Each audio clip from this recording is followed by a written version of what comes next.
অনেক সময় আগের কথা। গাজীপুর নামক এক গ্রামে তিন বন্ধু মারিয়া, ফারিয়া ও নূপুর থাকতো। তিনজন যেখানেই যেত একসাথেই যেত, তিনজন একসাথেই কাজ করত। তারা তিনজনেই গরিব ছিল, তারা এতিম ছিল, নিজেরাই টাকা কামাতো, নিজেরাই নিজেদের ভরণ পোষণ করত। তারা একে অপরকেই সবকিছু মানত। একদিন মারিয়া ও ফারিয়া নূপুরকে বলে, ফারিয়া আর নূপুর, আমরা কত পরিশ্রম করে খেটে কাজ করি, আর তার বিনিময়ে আমরা সামান্য কিছু টাকাই পাই, যা দিয়ে আমাদের দুই বেলার খাবারও ঠিক মতো হয় না। অর্ধেক টাকা তো ভাড়া দিতেই চলে যায়। এইরকম জীবন কাটাতে কাটাতে আমি তো বোর হয়ে গিয়েছি। না আমরা নিজেদের জন্য ভালো কিছু কিনতে পারি, না পার্টি করতে পারি। এইরকম ভাবে জীবন কাটিয়ে কি লাভ, যেখানে আমরা খুশি নই। যদি আমাদের কাছে অনেক টাকা থাকতো তো আমরা এনজয় করতে পারতাম। মারিয়া, তুমি ঠিকই বলেছো, কিন্তু এখন কি করার আছে বলো? আমাদের কপালে যা লেখা ছিল তাই আমাদের সাথে হচ্ছে। আমারও ভালো ভালো কাপড় পরতে অনেক ইচ্ছে করে। বাইরে দেখি মেয়েরা কত নতুন নতুন সুন্দর সুন্দর ড্রেস পরে, বিয়ে বাড়িতে যায় দামি কাপড় চোপড় পরে, কিন্তু আমরা তো সেইখানে ফাটা ছেঁড়া জামা পরে থাকি। যদি তোমরা দুইজন এইরকম ভাবছো, তাহলে আমার কাছে একটা প্ল্যান আছে। আমরা অনেক টাকা কামাতে পারবো, আর যে জীবন কাটাচ্ছি তার থেকে ভালো জীবন পাবো।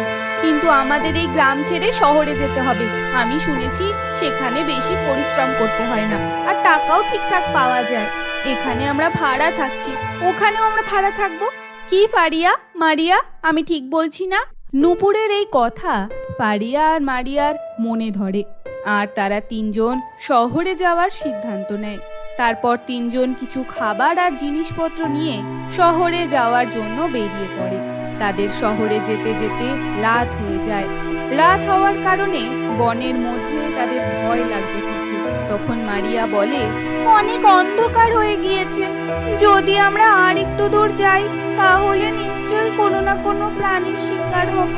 তাই এখন আমাদের এখানেই দাঁড়ানো উচিত, আর সকাল হলে তবে যাওয়া উচিত।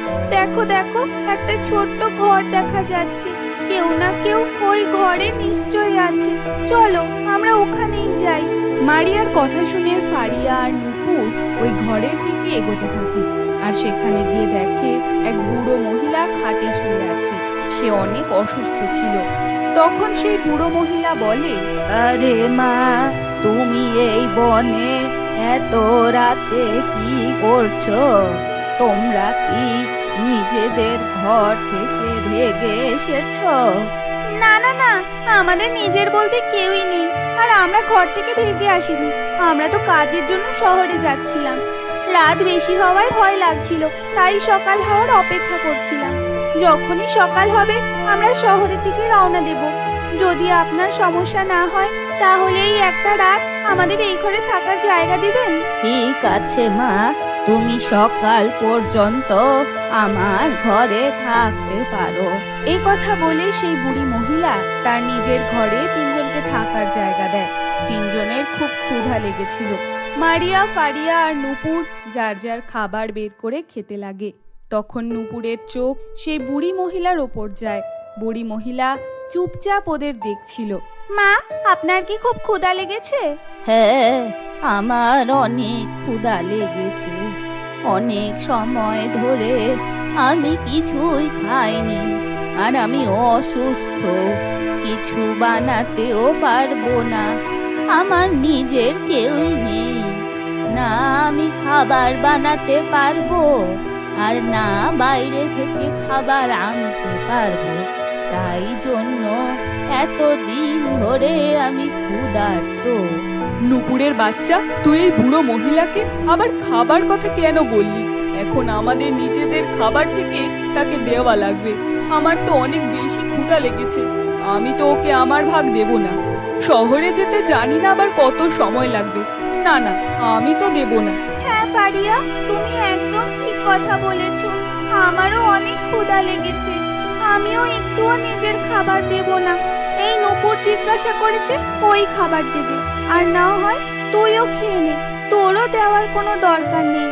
তোমরা দুজন এত বেশি স্বার্থপর কিভাবে হতে পারো? আমাদের নিজেদের ঘরে থাকার জায়গা দিয়েছে, যাতে রাতে আমরা আরাম করে থাকতে পারি। আর যখন তার তোমাদেরকে প্রয়োজন পড়েছে তোমরা পিছে সরে যাচ্ছ। তুমি খাবার দিবে না তো দিও না, আমি দেব। আমি আমার ভাগের খাবারটাই মাকে দিয়ে দিচ্ছি। আমি একদিন ক্ষুধার্ত থাকলে মারা যাব না, কিন্তু আমি তোমাদের দুজনের মতো এত স্বার্থপর নই। এটা বলে নিজের ভাগের সব খাবার নূপুর সেই মহিলাকে দিয়ে দেয় আর তারপর তার পা টিপে দেয়। পুরো রাত তার সেবা করে। মারিয়া আর ফারিয়া পুরো রাত আরাম করে ঘুমায়। সকাল হওয়ার পর তিন বন্ধু শহরে যাওয়ার জন্য যখনই বলে, তখন সেই বুড়ো মহিলা তিনজনকে ডেকে বলে, তোমাদের তিনজনের শহরে যাওয়ার কোনো দরকার নেই। নূপুর, তুমি খুবই ভালো। তুমি পুরো রাত কিভাবে আমার সেবা করেছো, আমাকে নিজের ভাগের খাবারটাও দিয়েছো। আমি অনেক খুশি তোমার উপর। আমি তো শুধু তোমাদের পরীক্ষা নিচ্ছিলাম। আমার কোনো জিনিসের কোনো কমতি নেই। আমি তো এক জাদু বুড়ি। আমার কাছে জাদুর সোনার 3 লেহেঙ্গা আছে। তোমরা 3 বন্ধু, কিন্তু ওর মতো একটুও হতে পারোনি। মারিয়া আর ফারিয়া শুধু নিজের কথাই চিন্তা করো, কিন্তু আমি তারপরেও তোমাদেরকে এই সোনার লেহেঙ্গা দেব। মা, জাদুর সোনার লেহেঙ্গা, তাও আবার 3টে, এটা দিয়ে কি হবে? তুমি জাদুর সোনার লেহেঙ্গা দিয়ে নিজের খাওয়ার পরার যে কোনো কিছুই চাইতে পারবে। শুধু তোমাদেরকে জাদুর সোনার লেহেঙ্গা টাকা দেবে না। আর হ্যাঁ, এর জাদু সীমিত সময়ের জন্যই।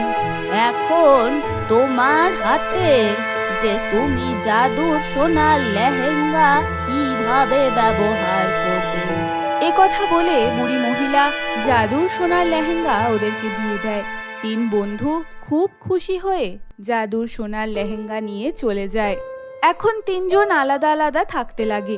মারিয়া জাদুর সোনার লেহেঙ্গাকে বলে, জাদুর সোনার লেহেঙ্গা, আমার সামনে মজাদার নুডলস, বার্গার্স সব এসে পড়ুক। মারিয়ার এ কথা বলতেই তার সামনে মজাদার খাবার এসে পড়ে আর ও অনেক মজা করে খায়। এভাবে ফারিয়াও মজার মজার খাবার নিয়ে খায়। আর অন্যদিকে নূপুর জাদুর সোনার লেহেঙ্গাকে বলে, জাদুর সোনার লেহেঙ্গা, আমার তোমার থেকে এক এক রকম ডিজাইনের সুন্দর সুন্দর লেহেঙ্গা চাই। এখনই আমার সামনে অনেক লেহেঙ্গা এসে পড়ুক।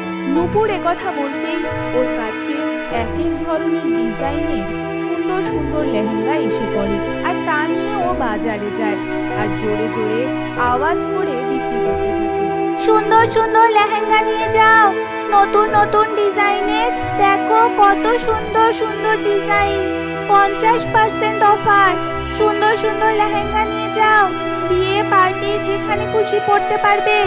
এইভাবে নূপুর তার লেহেঙ্গা বিক্রি করছিল। তখন ফারিয়া আর মারিয়া বাজারের রাস্তা দিয়ে যাচ্ছিল আর ওরা নূপুরকে এইভাবে লেহেঙ্গা বিক্রি করতে দেখে হাসে আর বলে, দেখো মারিয়া, নূপুরকে দেখো, কিভাবে আমরা ওকে আমার বন্ধু বানিয়েছিলাম। এর কাছে তো একটু আক্কেলও নেই। ওর কাছে জাদুর সোনার লেহেঙ্গা আছে, তারপরে ও কিভাবে লেহেঙ্গা বিক্রি করছে। এই পাগল, তুমি লেহেঙ্গা কেন বিক্রি করছো, যেখানে তুমি জাদুর সোনার লেহেঙ্গা থেকে খাবার পেয়ে যাবে? এখন তুমি এই লেহেঙ্গা বিক্রি করেও তো নিজের জন্য খাবার বানিয়ে খেতে হবে। হ্যাঁ নূপুর, তুমি যেমন পাগল তেমন পাগলই থাকবে। আমাদের দেখো, আমরা জাদুর সোনার লেহেঙ্গা থেকে কত সুন্দর সুন্দর কাপড় নিয়ে পরি। আমরা অনেক মজাদার খাবারও খাই। আমাদের তো এখন কিছু করার দরকারই পড়ে না, আমরা তো মজায় আছি। তুমি পাগল হচ্ছ শুধু। এইভাবে কেউ লেহেঙ্গা বিক্রি করে? বিক্রি করার কি দরকার, যেখানে তোমার কাছে জাদুর সোনার লেহেঙ্গা আছে। মারিয়া, ফারিয়া, আমার পরিশ্রম করে টাকা কামাতে ভালো লাগে। আমি তোমাদের মতো এত আরাম করতে চাই না। আর তোমরা দুজনও নিজেদের জন্য ভালো কিছু করছো না। তোমাদেরও কাজ ধান্দা করা উচিত। কি জানি জাদুর সোনার লেহেঙ্গার জাদু কখন শেষ হয়ে যায়। মারিয়া ও ফারিয়ার নূপুরের কথা একটুও পছন্দ হয় না।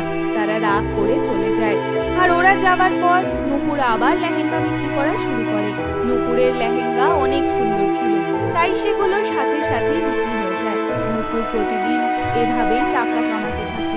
যেখানে নূপুর পরিশ্রম করছিল সেখানে মারিয়া আর ফারিয়া আরাম করে খেয়ে দিয়ে দিন কাটাচ্ছিল।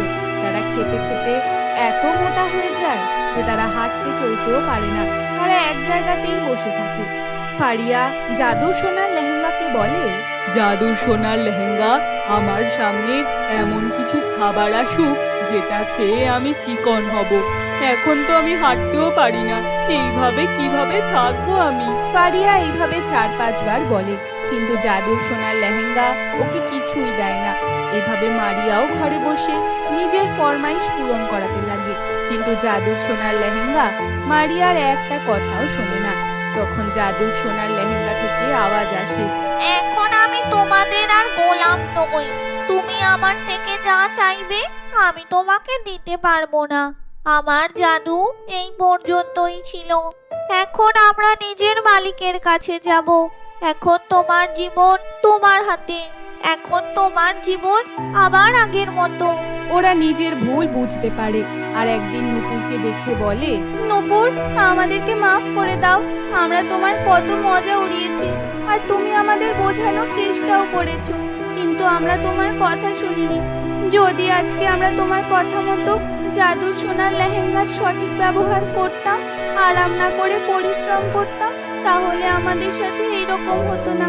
আমরা এত মোটাও হতাম না।